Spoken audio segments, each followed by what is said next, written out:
Kapatid na Noel, ano bang masasabi mo doon sa ginagawa ni uh, Kibuloy na yon na paninira sa mga tao na hindi naman totoo? Ano masasabi niyo doon, kapatid na Noel? Ang masabi ko lang, brother, yung tao na yan, talagang sira ulo. Malaki ang tama sa utak niya. Malaking kasinungalingan.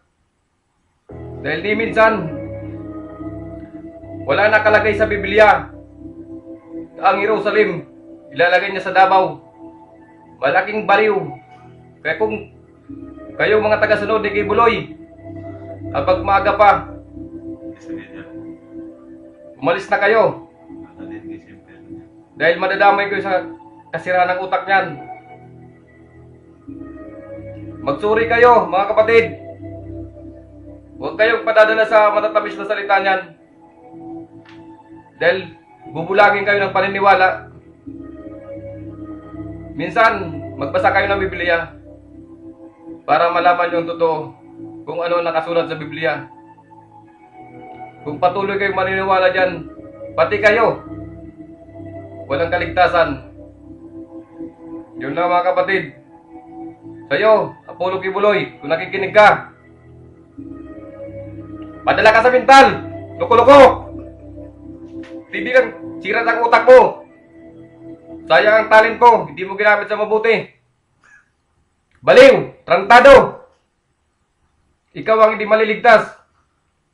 Kung sino-sinong taong pinaparatangan mo, isa kang bulaang propeta.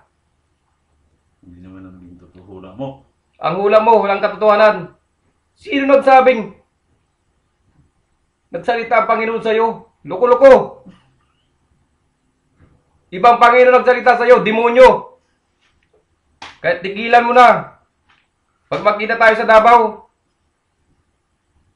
ako magdadala sa'yo sa impyerno, loko-loko. Dadali ng Jerusalem. Saan ka nakakita ng Jerusalem sa Davao? Di minsan mga dating propeta, walang sinabing ganyan eh. Tapos ikaw, Jerusalem. Talagang malaking sira ng utak mo. Pagpadala ka sa mental.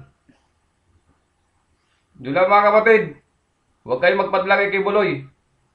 Dahil sa laki ng sira ng utak dyan, pati kayo madadamay. Kung may natitira pang kaligtasan sa puso nyo, magsuri kayo, magbasa kayo ng Biblia. Doon nyo matatagpuan ang tamang daan, ang tamang pananampalataya. Hindi kung kani-kanino na pinapaniniwalaan nyo. Salamat!